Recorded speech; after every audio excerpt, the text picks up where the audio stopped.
আওয়ামী লীগ ও জাপার পক্ষে ৫০% জনগণ।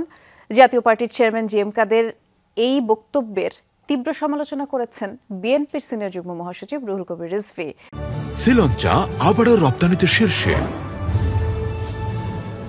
এক আলোচনা সভায় তিনি বলেছেন, যাদের জন্ম ভারতে, যারা দীর্ঘদিন ফ্যাসিবাদকে লালন করেছে, তাদের উঁচু গলায় কথা বলার কোনো সুযোগ নেই।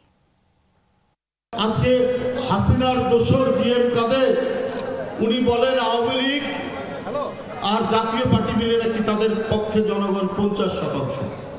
এই কথা বলার সুযোগ পায় কি করে জি এম কাদেররা?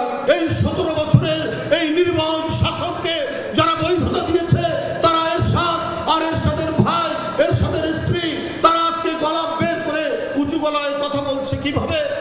আরে আমরা সবাই জানি ওই ভারতের ল্যাবরেটরিতেই শেখ হাসিনার জন্ম, ওখানে জি এম কাদেরের জন্ম।